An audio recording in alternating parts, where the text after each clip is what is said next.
Please subscribe to this channel and support us so we can post new sci-fi stories every day. Your support keeps us going. The colossal alien arena hummed with malevolent energy, its crystalline walls pulsing like a heartbeat as thousands of spectators from dozens of species filled the tiered seats. Chittering insectoids clicked their mandibles in anticipation, while hulking reptilians hissed approval through razor teeth. At the center of this amphitheater of hatred stood a lone human girl lieutenant, Aria Ward, her standard-issue uniform torn, but her spine straight, surrounded by shimmering force fields that crackled with lethal voltage. The Galactic Tribunal's Grand Inquisitor, a towering creature with forearms and skin like molten obsidian, raised his voice above the crowd's bloodthirsty roar. Behold, the fragility of humanity. His words boomed through translator arrays, each syllable dripping with contempt. This specimen claims her species deserves membership among civilized worlds. Today, we demonstrate why Deathworld primitives must remain in chains.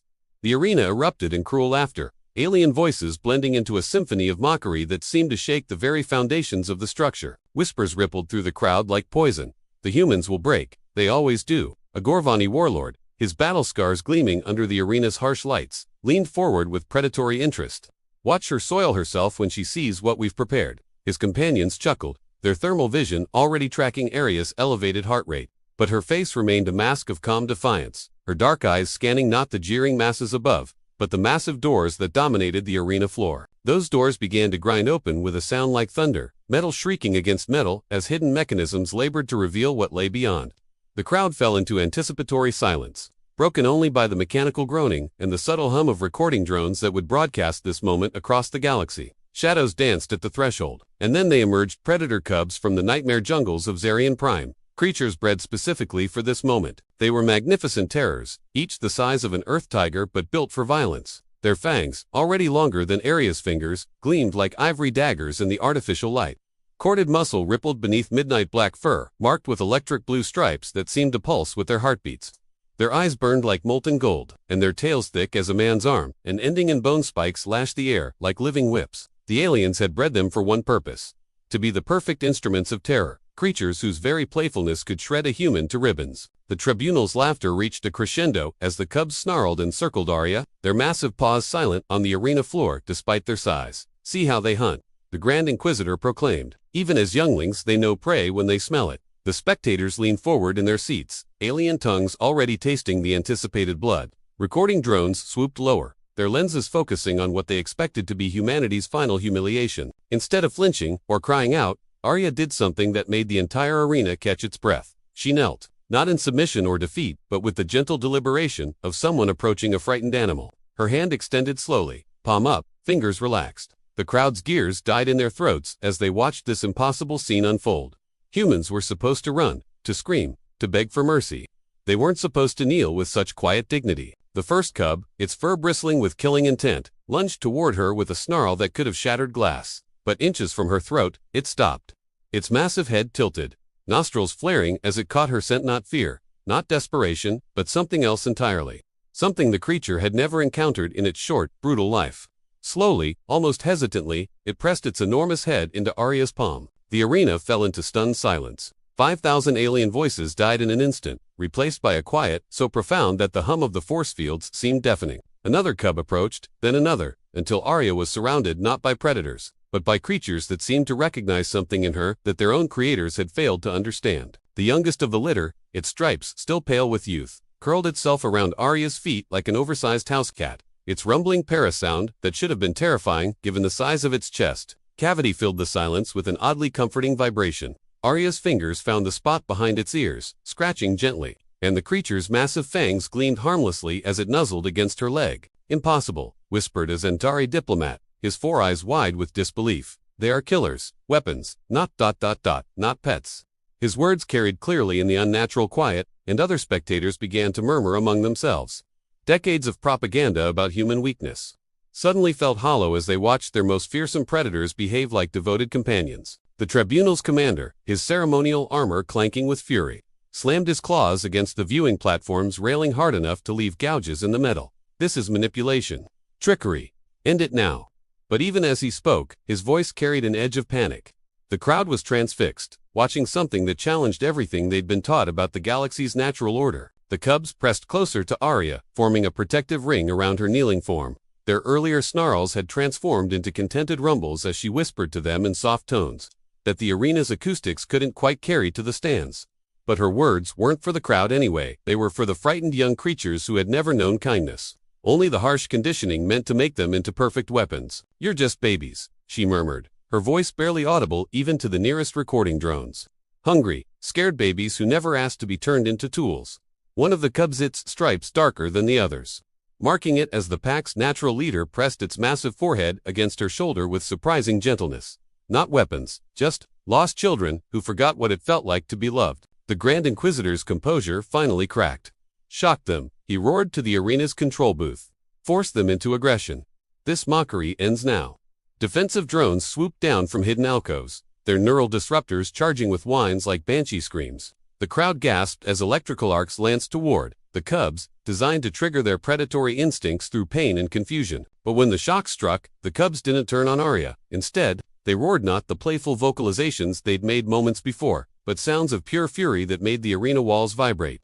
They positioned themselves above her, their massive bodies forming a living shield as they snarled at the sky, at the drones, at anything that dared threaten the human they'd claimed as their own. The aliens in the stands recoiled as if slapped. These were their most perfect killers, creatures that had never shown loyalty to anything except their next meal. Yet here they stood, protecting a human not because they'd been commanded to, but because they'd chosen to. The implications sent ripples of unease through the crowd as decades of certainty crumbled in real time. Aria rose slowly, her hand resting on the pack leader's head like a crown of living shadow and starlight. The cub's golden eyes met hers with what could only be described as devotion, and she smiled not with triumph, but with the quiet satisfaction of someone who'd seen through to the truth that others had missed. The arena trembled, though not from any mechanical vibration. It shook with the collective realization spreading through 5,000 alien minds. If humanity could tame their most fearsome predators without weapons or coercion, what else might they be capable of? The Gorvani warlord shot to his feet, his scarred face twisted with rage. "End this charade. Kill the human and the beasts." His bellow echoed through the arena, breaking the spell that had held the crowd in thrall. Armed soldiers began marching onto the arena floor, their energy weapons charging with ominous hums. But the cubs didn't cower. They bared their fangs and stepped forward, placing themselves between their protectors and Aria. She moved ahead of them, her voice carrying clearly through the arena's acoustics as she addressed not just the tribunal, but every alien watching her. "You call them monsters, I call them children, and they know the difference between cruelty and kindness." Her words hit the crowd like a physical blow, and she could see the doubt creeping into faces that had arrived certain of their superiority. One alien delegate, elderly, Vorthok, whose species prided themselves on their understanding of predator behavior, leaned toward his companion. "She did what we never could," he admitted, his voice barely a whisper. "Earn their trust without breaking their spirit." The admission spread through the diplomatic section like wildfire, and suddenly the arena's atmosphere shifted from bloodthirsty entertainment to something far more unsettling. The soldiers hesitated at the arena's edge, their weapons trained on targets that no longer seemed quite so threatening. The cubs' growls grew deeper, more primal, and sparks of something dangerous began to flicker through the crowd. Not rebellion exactly, but the first cracks in a foundation that had seemed unshakable moments before. Aria locked eyes with the Grand Inquisitor, her gaze steady and unafraid. "You wanted to break me," she said, her words carrying to every corner of the arena. "Instead, you've proved everything we've tried to tell you about humanity. We don't conquer through fear or domination. We connect, we understand, we become pack." The silence that followed was thunderous in its implications. For the first time since the trial had begun, genuine fear flickered in the tribunal leader's eyes, not fear of human military might or technological prowess, but something far more dangerous. Fear that they might be wrong about everything they'd built their civilization upon. The cubs roared in unison, their voices shaking the arena walls and causing several aliens in the lower tiers to stumble backward. It wasn't a sound of aggression, but of unity, 5 young predators announcing their allegiance to the galaxy in terms no translator could misinterpret. The soldiers faltered, their weapons lowering almost involuntarily. How could they fire upon creatures that had just displayed more loyalty and courage than most civilized beings managed in a lifetime? The crowd exploded into chaos sections, cheering, others shouting in outrage, but none able to deny the truth of what they'd witnessed. Aria knelt once more among her unlikely guardians, the cubs pressing against her like family as the galaxy watched its assumptions crumble in real time. Her calm smile, framed by alien predators who had chosen love over violence, became the image that would haunt every anti-human argument for generations to come. A single phrase began to echo through the arena, whispered with something the human ear might mistake for reverence: "Deathworlders. .. But this time, the word carried no contempt. This time, it sounded almost like a prayer. Aria lifted her head toward the tribunal's platform, toward the cameras that would carry this moment to a billion worlds. "We don't bow to fear," she said, her voice carrying the quiet authority of absolute conviction. "Not yours, not theirs, not ever." The final image burned itself into galactic memory, a human girl surrounded by apex predators, all of them united against a universe that had tried to teach them that might made right. In that moment, watching from their seats of power, the tribunal finally understood what they had unleashed. Humanity hadn't just survived their tests, they'd rewritten the rules entirely. The Grand Inquisitor's forearms trembled as he gripped the platform's edge, his obsidian skin reflecting the arena's lights like a fractured mirror. He had orchestrated thousands of these trials, watched countless species break under the weight of galactic superiority. The Krillians had begged, the Asan had fought uselessly until exhaustion claimed them. The proud Valorians had maintained their dignity right up until the moment their minds snapped, but this was something unprecedented. "Recall all forces," he commanded through gritted teeth, his voice barely audible over the crowd's growing unrest. The arena's security chief, a battle-scarred Gorvani veteran, hesitated at his console. His thermal vision still showed the soldiers frozen at the arena's perimeter, their weapons useless against an enemy that had already won without firing a shot. "Sir, the crowd is becoming unstable," the security chief reported, his voice carrying undertones of something that might have been respect. "Several diplomatic sections are requesting immediate extraction. The Zentari delegation is..." "Sir, they're applauding." Below, in the arena, Aria stood slowly, her movements careful and deliberate as the cubs maintained their protective formation around her. The pack leader, the one with the darkest stripes, kept its massive head pressed against her hip, golden eyes scanning the stands with an intelligence that made several aliens shift uncomfortably in their seats. These weren't mindless killers anymore. They were guardians who had chosen their charge. "The broadcasts," the Grand Inquisitor whispered, the weight of realization crushing down on his shoulders. "How many worlds are watching?" His aide, a nervous Skitari with 6 eyes that independently tracked different data streams, consulted his displays with shaking appendages. "All major networks. Sir, 17 billion viewers across 400 systems. The human colonies, they're celebrating in the streets. But it's not just them, we're receiving transmission requests from neutral worlds, trade partners, even some of our own frontier territories." The arena's atmosphere had shifted completely. What had begun as a spectacle of human weakness had transformed into something far more dangerous, a demonstration of human strength. Not the brutal strength of weapons or armies, but the quiet power of connection, of seeing beyond surface differences to find common ground with the galaxy's most feared creatures. Ambassador Thranks of the Hegemony Council, her crystalline form resonating with barely contained excitement, leaned toward her aide. "Record everything," she whispered, her voice carrying harmonics of wonder. "This changes the entire paradigm of interspecies relations. If humans can establish pack bonds with Zarian predators without genetic conditioning or neural implants... Her words trailed off as the implications cascaded through her analytical matrix. Every assumption about human limitations, every justification for their second-class status in galactic society, suddenly required re-examination.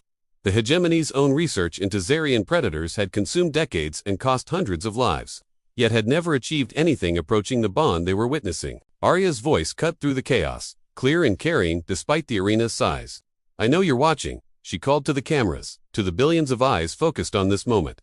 "All of you, across every world, every system. You've been told that humans are weak, that we need guidance, that we're too primitive to stand beside you as equals." One of the cubs, barely past infancy but already the size of a small vehicle, nuzzled against her shoulder with surprising gentleness. "But strength isn't about domination," she continued, her hand stroking the creature's midnight fur. "It's about understanding, about seeing past fear to find the truth underneath. These cubs weren't born killers, they were made into killers. Just like you've tried to make us into something we're not." The crowd's noise had evolved from bloodthirsty entertainment to something more complex: confusion. And in some sections, the beginning of genuine debate. Alien voices rose in argument, some defending the old ways, while others questioned everything they thought they knew. The tribunal had intended to demonstrate human inferiority. Instead, they had sparked a galactic conversation about the nature of civilization itself. High in the VIP section, War Captain Voss of the Terran Defense Fleet watched the proceedings with grim satisfaction. His diplomatic immunity kept him safe from tribunal justice, but it couldn't shield him from the emotional weight of watching one of his people face this trial alone. Now, seeing Aria surrounded by her unlikely protectors, he allowed himself a rare smile. "Sir," his aide whispered urgently, "we're receiving communication requests from 17 different species. They want to discuss reconsideration of humanity's status." Voss nodded, his eyes never leaving the arena floor. "Tell them we'll be happy to discuss terms, but not as supplicants anymore, as equals." The Grand Inquisitor watched his carefully orchestrated demonstration crumble into chaos. Centuries of tribunal authority, built on the foundation of alien superiority, suddenly seemed fragile as spun glass. The human girl below had done more than survive their test. She had turned it into a mirror, reflecting back their own failures of understanding and compassion. "End the trial," he commanded, his voice hollow with defeat. "Declare it, inconclusive." But it was too late for damage control. The image of Aria Ward, kneeling among predator cubs who had chosen love over violence, was already burning its way across the galaxy. In human colonies, it would become a symbol of hope. In alien council chambers, it would spark debates that would rage for decades. And in the depths of space, where humanity's ships carried trade and friendship to distant worlds, it would serve as proof that some bonds transcend species, fear, and the artificial barriers that civilizations build around themselves. The cubs sensed the shift in mood, their earlier tension giving way to something approaching contentment. They had found their pack, and their pack had found them. As Aria walked slowly toward the arena's exit, her guardians flanking her like living shadows, the galaxy watched a new chapter of interstellar relations begin to unfold, one built not on dominance and fear, but on the simple, revolutionary idea that understanding could triumph over hatred. The trial was over. The real test of galactic civilization was just beginning. If you enjoyed this story, please subscribe to this channel and support us so we can post new videos every day. Your support means the world.